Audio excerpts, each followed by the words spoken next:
जय हिंद बच्चों। आज हम क्लास 11 का चैप्टर 14 मैथमेटिकल रीजनिंग या गणितीय तर्क या विवेचना का अध्ययन करेंगे। बच्चों, मैथमेटिकल रीजनिंग में हमें जो अध्ययन करना है, अभी तक हम क्या करता था, मैथमेटिक्स में या तो हम फॉर्मूला लगाते थे बच्चों या कॉन्सेप्ट लगाते थे, लेकिन यहाँ हमें मैथमेटिकल रीजनिंग में बच्चों हमें लॉजिक लगाना है।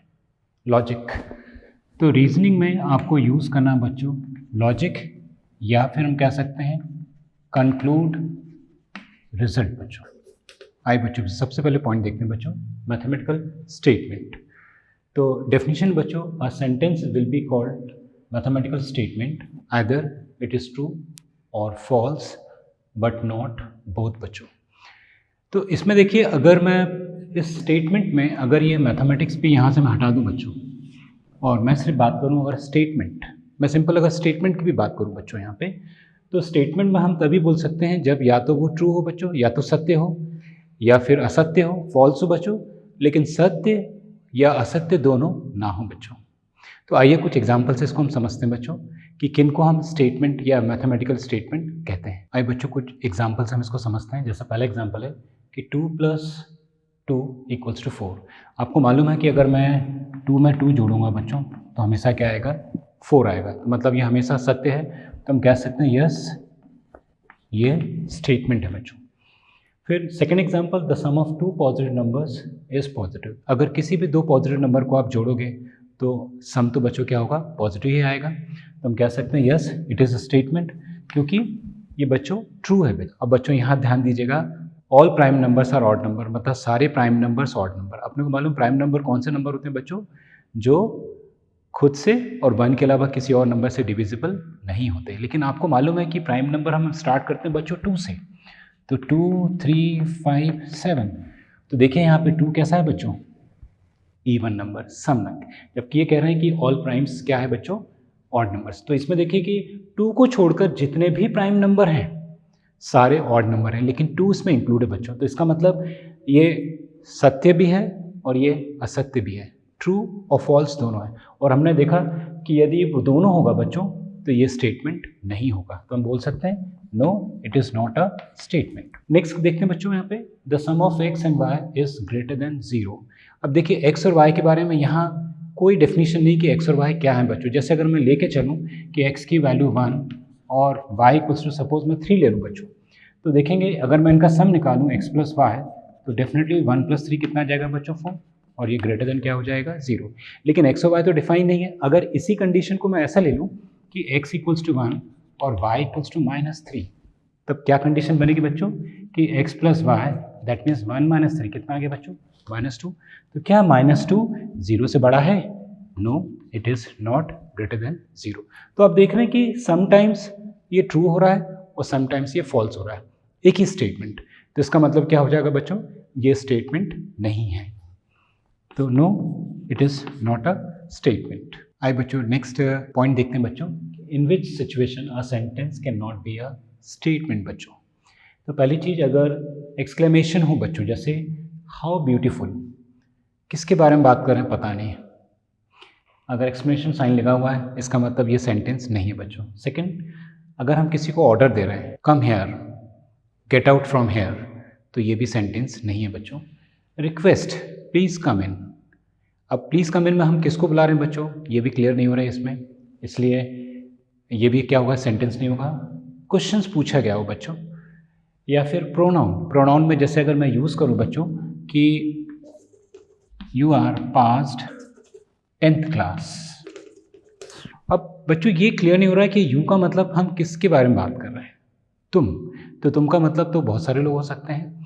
तो प्रोनाउन में जैसे अगर शब्द यू आ गया बच्चों यहाँ पे, या वी आ गया, या दे आ गया, अगर कोई भी स्टेटमेंट या सेंटेंस बच्चों अगर यू वी दे से स्टार्ट होता है तो वो मैथमेटिकल सेंटेंस या स्टेटमेंट नहीं होगा बच्चों। बच्चों इसकी थर्ड कंडीशन समझते हैं, sentences involving variable time such as today, tomorrow या यस्टरडे। बच्चों तो जैसे बोला जाए बच्चों कि टुमारो इज फ्राइडे, अब बच्चों ये नहीं समझ में आ रहा है कि आज की बात कर रहे हैं कि 2 दिन के बाद की बात कर रहे हैं, सिर्फ ये कह रहे हैं कि कल फ्राइडे है, तो आज क्या है बच्चों ये क्लियर नहीं हो रहा। इसलिए ये स्टेटमेंट क्लियर नहीं हुआ बच्चों यहाँ पे। मे भी हो सकता है कि आज गुरुवार हो और कल शुक्रवार हो, या बच्चों ये भी हो सकता है कि आज अगर सोमवार हो या मंडे हो बच्चों तो कल तो फ्राइडे नहीं हो सकता। तो समटाइम्स ये ट्रू भी है और समटाइम्स फॉल्स है। तो बच्चों हम कह सकते हैं ये स्टेटमेंट नहीं है। बच्चों नेक्स्ट पॉइंट देखते हैं, वेरिएबल प्लेसेस। बच्चों जैसे बोला गया है कि Indore is far away from here. अब बच्चों हेयर में ये प्लेस डिफाइन नहीं कि वो कहाँ से बोल रहे हैं, इंदौर कितना दूर है। तो यहाँ से भी हो सकता है 10 किलोमीटर बाद से भी हो सकता है। तो समटाइम्स ट्रू समटाइम्स फॉल्स बच्चों, इसलिए क्या होगा, ये स्टेटमेंट नहीं होगा। तो ये सारी कंडीशंस अगर हैं बच्चों तो हम कह सकते हैं वो मैथमेटिकल सेंटेंस जो होंगे वो स्टेटमेंट नहीं होंगे। बच्चों आइए कुछ और एग्जाम्पल देखते हैं। जैसे 8 इज़ लेस देन 6 बच्चों, तो अपने को मालूम है कि 6 जो है 8 से छोटा होता है। तो बच्चों हम कह सकते हैं yes it is statement. Second बच्चों, every set is a finite set. अगर आप देखेंगे कि अगर मैं वास्तविक संख्याओं का समुच्चय की बात करूं बच्चों, या set of all real numbers, तो वो स्टार्ट होते हैं -इन्फिनिटी से और कहाँ तक जाते हैं बच्चों, +इन्फिनिटी। तो ये दोनों ही लेफ्ट साइड और राइट हैंड्स दोनों ही क्या है बच्चों, अनंत हैं, इन्फिनिटी है। इसका मतलब हर सेट नहीं हो सकता बच्चों, तो ये स्टेटमेंट नहीं होगा, that is no. Third example देखें, there is no rain without cloud. वर्षा जो है बिना बादल के नहीं हो सकती बच्चों, मतलब अगर मुझे वर्षा करना है तो बादल का होना जरूरी है बच्चों। ये ट्रू हो जाएगा बच्चों, यस। एग्जाम्पल 4 देखें, she is a mathematics graduate. अब बच्चों जैसे यहाँ देखें कि शी आपका प्रोनाउन आ गया और सर्वनाम आ गया बच्चों, और ये क्लियर नहीं हो रहा है शी मतलब किसके बारे में हम बात करें बच्चों। तो अगर यहाँ क्लियरिटी नहीं है बच्चों तो हम कह सकते हैं yes it is not a statement. आइए बच्चों नेक्स्ट पॉइंट देखते हैं, how to denote a statement. तो बच्चों हम स्टेटमेंट को लिखते हैं P कॉलन, जैसे मैंने लिखा बच्चों कि 2 + 2 इज इक्वल्स टू 4। तो किसी भी स्टेटमेंट को बच्चों अगर हमें लिखना है तो हमें लिखना पड़ेगा, किसी भी अल्फ़ाबेट से इंडिकेट कर दीजिए ABCD और बाद में कॉलन लगा के उस स्टेटमेंट को लिखेंगे तो वो बच्चों स्टेटमेंट को इंडिकेट करेगा। आइए बच्चों नेक्स्ट पॉइंट देखते हैं, नेगेशन ऑफ अ स्टेटमेंट या नेगेटिव ऑफ अ स्टेटमेंट। किसी भी स्टेटमेंट का नेगेटिव हम कैसे लिख सकते हैं बच्चों। तो इसके लिए अपने को कॉन्सेप्ट दिया है बच्चों यहाँ पे, use phrases like it is not और इट इज़ फॉल्स दैट और it is indicated by the symbol. ये सिंबल है बच्चों इसका, और अगर ऐसा लिखा है बच्चों तो we read it not read as not P. आइए बच्चों हम एक एग्जाम्पल से समझते हैं। कोई स्टेटमेंट बच्चों, new Delhi is a city, इस स्टेटमेंट का नेगेशन लिखना है बच्चों। तो देखिए जैसे मैंने कहा था, या तो हम फ्रेसेस जोड़ दें बच्चों, it is not the case that New Delhi is a city, या इसी स्टेटमेंट को हम ऐसा भी लिख सकते हैं बच्चों कि it is false that New Delhi is a city, या तीसरे केस में हम लिख सकते हैं बच्चों इस तरह से कि new Delhi is not a city. आइए बच्चों नेक्स्ट पॉइंट देखते हैं, कंपाउंड स्टेटमेंट बच्चों। Many mathematical statements are obtained by combining one or more statements using some connecting words like and or each statement is called component statement। बच्चों आइए इसको एक example से समझते हैं। एक स्टेटमेंट दिया है बच्चों आपको, there is something wrong with the bulb or with the wiring. ये पूरा एक कंपाउंड स्टेटमेंट है बच्चों। अगर मुझे इसके कंपोनेंट स्टेटमेंट में तोड़ना है बच्चों तो मैं इस तरह से लिख सकता हूँ, R colon, there is something wrong with the bulb, और सेकेंड स्टेटमेंट होगा बच्चों इसका कि there is something wrong with the wiring। तो इस तरह से कंपाउंड स्टेटमेंट को उसके हम कंपोनेंट स्टेटमेंट में लिख सकते हैं बच्चों। आइए बच्चों एक और एग्जाम्पल समझते हैं, the sky is blue and the grass is green. ये कंपाउंड स्टेट है बच्चों यहाँ पे, क्योंकि क्या दिया बच्चों एंड, और मुझे बोला इसके कंपोनेंट स्टेटमेंट में लिखिए। तो पहला स्टेटमेंट हो जाएगा बच्चों, द स्काई इज़ ब्लू, और सेकंड स्टेटमेंट हो जाएगा द ग्रास इज़ ग्रीन। बच्चों एक और एग्जाम्पल देखते हैं कंपाउंड स्टेटमेंट का, 0 इज़ अ पॉजिटिव नंबर और अ नेगेटिव नंबर, और इसके कंपोनेंट स्टेटमेंट में लिखना है बच्चों। तो सबसे पहले मैंने लिखा बच्चों यहाँ पे R colon, 0 is a positive number, second statement हो जाएगा 0 इज अ नेगेटिव नंबर। आइए बच्चों एक और एग्जांपल देखते हैं हम लोग कि स्टेटमेंट बच्चों 7 is an odd number and 7 is a prime number, और आपको इसको कंपाउंड स्टेटमेंट में लिखना है बच्चों। तो कंपाउंड स्टेटमेंट में लिखेंगे किस तरह बच्चों, 7 is both odd and prime number. तो बच्चे अगर कनेक्टिंग वर्ड अगर हम एंड लगा रहे हैं दो स्टेटमेंट के बीच में तो वो क्या हो जाएगा, कंपाउंड स्टेटमेंट हो जाएगा। आइए बच्चों नेक्स्ट पॉइंट देखते हैं, स्पेशल वर्ड्स या फ्रेजेस बच्चों एंड और को लेके बच्चों। ये जनरली कॉन्सेप्ट बच्चों आपके IIT JEE में बहुत काम आएगा बच्चों, इसलिए बहुत अच्छे से पढ़ें इसको। अगर वर्ड बच्चों एंड लगा हुआ है हमारे पास में, तो एंड के लिए कंडीशंस क्या है बच्चों, the compound statements with and is true if its component statements are true बच्चों। अब देखिएगा पूरे मैथमेटिकल रीजनिंग में बच्चों आपने एस स्टेटमेंट के बारे में ही डिस्कस कर रहे हैं, और एस से क्या हो जाएगा बच्चों हमारा, शाहरुख खान। तो बेसिकली इस मैथमेटिकल रीजनिंग में हम जो लॉजिक लगा रहे हैं वो शाहरुख खान के लिए लगा रहे हैं, देखिए किस तरह से। और एंड को हम लोग इंडिकेट करते हैं बच्चों इस सिंबल से। अगर मैं इस स्टेटमेंट की बच्चों अगर ट्रुथ टेबल बनाने के लिए आपसे बोलूं, तो देखिए आपके पास एक P आपका कंपोनेंट है, एक Q कंपोनेंट है बच्चों, और मुझे इनके बीच में एंड लगाना है बच्चों। और आपने कंडीशन क्या बोली थी बच्चों यहाँ पे, if all its component statements are true, तो ये बच्चों ट्रू होगा। जैसे बोला जाए कि मान लीजिए P स्टेटमेंट ट्रू है बच्चों और कंपोनेंट ट्रू है, तो ऑब्वियसली अगर दोनों स्टेटमेंट ट्रू होगा तो ये भी क्या होगा बच्चों, ट्रू होगा। सेकेंड कंडीशन बच्चों यहाँ पे, अगर पहला स्टेटमेंट अगर आपका ट्रू है दूसरा फॉल्स है बच्चों, एक सही और एक गलत, तो ये फॉल्स हो जाएगा बच्चों। इसी तरह से अगर ये फॉल्स है और ये ट्रू है बच्चों, तो भी पहला फॉल्स है बच्चों। उसके लिए कंडीशन क्या है, एंड के लिए दोनों स्टेटमेंट क्या होना चाहिए, ट्रू, तो ये भी फॉल्स हो जाएगा बच्चों। इसी तरह से नेक्स्ट कंडीशन देखें हम लोग, अगर दोनों स्टेटमेंट ही फॉल्स हैं बच्चों, तो ऑब्वियसली क्या होगा, ये स्टेटमेंट भी क्या होगा बच्चों, एंड वाला फॉल्स होगा। आइए बच्चों इसको कुछ एग्जाम्पल से समझते हैं हम लोग। Check whether the compound statement is true or false बच्चों। A line is a straight and extend indefinitely in both direction. आपने देखा बच्चों लाइन को हमने इस तरह से ड्रॉ किया और इस तरह से दोनों तरफ हम एरो लगा सकते हैं। इसका मतलब है कि ये लाइन यहाँ भी एक्सटेंड कर सकते हैं और यहाँ भी स्टेटमेंट, यहाँ भी हम क्या कर सकते हैं बच्चों, एक्सटेंड कर सकते हैं। तो दोनों जो कंपोनेंट स्टेटमेंट है ट्रू है बच्चों, तो हम कह सकते हैं कंपाउंड स्टेटमेंट क्या होगा बच्चों, हमारा ट्रू होगा। बच्चों इसका दूसरा एग्जाम्पल देखते हैं, 0 is less than every positive integer and every negative integer. बच्चों पहला स्टेटमेंट देखिए, पहला कंपोनेंट एवरी पॉजिटिव इंटीजर।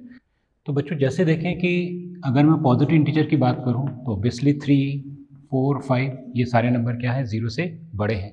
लेकिन अगर आप -3 के बारे में बात करेंगे बच्चों, तो -3 तो 0 से क्या होगा, छोटा होगा, मतलब 0 क्या होगा, -3 से बड़ा होगा। तो ये स्टेटमेंट तो ट्रू है बच्चों आपका, लेकिन ये फॉल्स है। और आपने कंपाउंड स्टेटमेंट एंड के लिए कंडीशन पढ़ी थी कि दोनों कंपोनेंट अगर ट्रू होंगे तो ही स्टेटमेंट ट्रू होगा। तो बच्चों ये कैसा हो जाएगा, फॉल्स। आइए बच्चों नेक्स्ट कॉन्सेप्ट देखते हैं, द वर्ड और के लिए। A compound statement with an or is true when one component is statement is true or both the component statements are true बच्चों। और को हम सिंबल इस तरह से इंडिकेट करते हैं बच्चों। तो चलिए इसकी अगर हम ट्रुथ टेबल की बात करें तो आपके पास P एक कंपोनेंट स्टेटमेंट है, Q एक कंपोनेंट स्टेटमेंट है, और इसका कंपाउंड स्टेटमेंट है और के साथ में P and Q बच्चों। तो मान के चलिए अगर दोनों स्टेटमेंट ट्रू हैं बच्चों, तो कंपाउंड स्टेटमेंट भी ट्रू होगा। अगर मान लीजिए कंपोनेंट स्टेटमेंट पहला फॉल्स हो गया दूसरा ट्रू हो गया, तो बच्चों कंडीशन है दोनों में से कोई भी एक ट्रू होगा, तो ये कंपाउंड स्टेटमेंट ट्रू होगा। या पहला ट्रू हो दूसरा फॉल्स हो तो भी आपका ट्रू होगा। और लास्ट कंडीशन बच्चों कि अगर दोनों ही फॉल्स हो जाए तभी ये कंपाउंड स्टेटमेंट क्या होगा, फॉल्स होगा। आइए बच्चों के एग्जाम्पल से समझते हैं कि स्टेटमेंट बच्चों 2 lines intersect at a point और दे आर पैरेलल। तो सबसे पहले क्वेश्चन आ जाएगा बच्चों कि इसके कंपोनेंट स्टेटमेंट लिखिए। तो पहला कंपोनेंट स्टेटमेंट हो जाएगा कि 2 lines intersect at a point, और सेकंड कंपोनेंट हो जाएगा बच्चों कि 2 लाइन्स आर पैरेलल। अब देखिए हमें और की कंडीशन में क्या है, दोनों में से कोई भी एक ट्रू बच्चों। पहली कंडीशन लेके चलें कि व्हेन Q इज ट्रू, मान लीजिए अगर लाइन्स अगर इंटरसेक्ट कर रही हैं बच्चों इस पॉइंट पे, तो ऑब्वियसली क्या होगी बच्चों, वो लाइन्स पैरेलल नहीं होगी। इसका मतलब क्या हो जाएगा आपका आर जो होगा, आर इज फॉल्स। तो दोनों में से कोई भी एक स्टेटमेंट अगर ट्रू है बच्चों, तो और की कंडीशन जो होगी कंपाउंड स्टेटमेंट ट्रू होगा बच्चों। दूसरी कंडीशन लेके चलें कि व्हेन क्यू इज फॉल्स, कि अगर लाइंस इंटरसेक्ट नहीं कर रही, ऑब्वियसली क्या होंगी बच्चों, पैरेलल होंगी। तो क्या हो जाएगा उस कंडीशन में, आर आई इज ट्रू। तो अगर जब क्यू फॉल्स है और आर ट्रू है बच्चों, तो एक स्टेटमेंट तो ट्रू है, तो हम कह सकते हैं कि जो कंपाउंड स्टेटमेंट है ये क्या है बच्चों, ट्रू है। आइए बच्चों नेक्स्ट पॉइंट देखते हैं, एक्सक्लूसिव और। बच्चों इसको एक एग्जांपल से समझते हैं हम लोग। एक कंपाउंड स्टेटमेंट है बच्चों आपका, एन आइसक्रीम और Pepsi is available with a थाली इन अ रेस्टोरेंट। तो थाली रेस्टोरेंट में आपके पास आइसक्रीम या पेप्सी अवेलेबल बच्चों। तो खाने के बाद आपके पास दो चॉइसेस हैं, या तो आप आइसक्रीम खा ले सकते हैं बच्चों खाने के बाद, या फिर आप पेप्सी ले सकते हैं। इसमें दो चॉइसेस हैं, तो जिसमें दो चॉइसेस होंगी बच्चों वो ऐसे कंपाउंड स्टेटमेंट कहलाते हैं एक्सक्लूसिव और। बच्चों नेक्स्ट पॉइंट देखते हैं हम लोग, इंक्लूसिव और। बच्चों एक क्वेश्चन के माध्यम से समझते हैं इसको। एक स्टेटमेंट बच्चों, a student who has taken biology और chemistry can apply for MSc microbiology program. बच्चों तो अगर मुझे माइक्रोबायोलॉजी प्रोग्राम में अगर एडमिशन लेना है बच्चों, तो मैं अगर बायोलॉजी का स्टूडेंट हूँ तो भी मैं एडमिशन ले सकता हूँ बच्चों, या मैं केमिस्ट्री का स्टूडेंट्स हूँ तो भी मैं एमएससी माइक्रोबायोलॉजी प्रोग्राम के लिए मैं अप्लाई कर सकता हूँ बच्चों। तो अभी इसके पहले देखा था बच्चों, एक्सक्लूसिव में क्या थी बच्चों, आपके पास दोनों में से कोई एक चॉइस थी, या तो आप पेप्सी ले सकते थे या आइसक्रीम खाने के बाद। लेकिन इस केस में क्या है बच्चों, दोनों चॉइसेस हैं कि बायोलॉजी वाला भी अप्लाई कर सकता है एमएससी के लिए बच्चों, और केमिस्ट्री वाला भी अप्लाई कर सकता है एमएससी माइक्रोबायोलॉजी प्रोग्राम के लिए बच्चों। आइए बच्चों अगला क्वेश्चन देखते हैं। For each of following statements determine whether inclusive or exclusive or is used. बच्चों पहला एग्जांपल है, to enter a country you need a passport or a voter registration card. बच्चों तो देखिए अगर आपको किसी भी कंट्री में एंटर करना है बच्चों, तो ज़रूरत है यहाँ पे या तो पासपोर्ट हो सकता है या वोटर रजिस्ट्रेशन, दोनों लोग इसमें एंटर कर सकते हैं। तो ये बच्चों कैसा हो जाएगा एग्जाम्पल, इसको आप रिलेट करिए बच्चों जो हमने किया था कि अगर मुझे एमएससी माइक्रोबायोलॉजी में प्रोग्राम में अगर अप्लाई करना है, तो बायोलॉजी वाला भी अप्लाई कर सकता है या फिर केमिस्ट्री वाला भी अप्लाई कर सकता है। सेकंड देखिए बच्चों, the school is closed if it is a holiday और अ संडे। बच्चों तो देखिए प्रोग्राम क्या है बच्चों यहाँ पे कि स्कूल इज़ क्लोज्ड, तो आपको मालूम है स्कूल कब बंद होता है बच्चों, या तो छुट्टी हो, हॉलीडे हो, या फिर संडे हो बच्चों। तो इस केस में क्या हो रहा है, दोनों ही कंडीशन एग्जिस्ट करी बच्चों, तो ये कैसा हो जाएगा, इंक्लूसिव और। तीसरी कंडीशन समझते हैं कि two lines intersect at a point और पैरेलल। बच्चों तो अगर दो लाइन अगर इंटरसेक्ट करती हैं बच्चों तो वो पैरेलल नहीं होंगी, या अगर वो पैरेलल हैं बच्चों तो फिर वो इंटरसेक्ट नहीं कर सकती। तो दोनों में से कोई एक चीज़ हो सकती है बच्चों, तो उसको आप याद करिए जो मैंने थाली रेस्टोरेंट की बात किया था बच्चों, कि खाने के बाद आपके पास दो चॉइसेस हैं, या तो आप आइसक्रीम ले सकते हैं या पेप्सी। तो वही चीज़ होगा यहाँ पे कि या तो वो इंटरसेक्ट कर सकती हैं या वो इंटरसेक्ट नहीं कर रही होंगी, तो कैसे होंगी बच्चों, लाइन्स पैरेलल। तो ये एग्जाम्पल हो जाएगा हमारा एक्सक्लूसिव और का। बच्चों नेक्स्ट पॉइंट देखते हैं, क्वांटिफायर्स या परिमाणवाचक वाक्य अंश। बच्चों तो क्वांटिफायर्स जो स्टेटमेंट्स होते हैं बच्चों, जिसमें यूज़ करते हैं phrases like there exist and for all. Hindi में जैसे बोले बच्चों एक ऐसे, तो एक एग्जांपल समझते हैं। जैसे एक स्टेटमेंट है आपका, there exist a rectangle whose all sides are equal. तो रेक्टेंगल होने के लिए कंडीशन है बच्चों कि उसकी सारी साइड्स क्या होनी चाहिए, इक्वल होना चाहिए। तो कम से कम at least one of a rectangle whose all sides are equal. बच्चों आइए बच्चों नेक्स्ट पॉइंट देखते हैं, इम्प्लीकेशन। बच्चों जिस भी स्टेटमेंट में if then only if and if and only if, Hindi में देखें बच्चों यदि और केवल यदि, तो इम्प्लीकेशन को इस साइन से इंडिकेट करते हैं बच्चों। इसके लिए सिंपल कंडीशन है बच्चों कि यदि P ट्रू होगा then Q must be true. इसको एक एग्जांपल से समझते हैं हम लोग कि स्टेटमेंट है, you are born in some country, you are citizen of that country.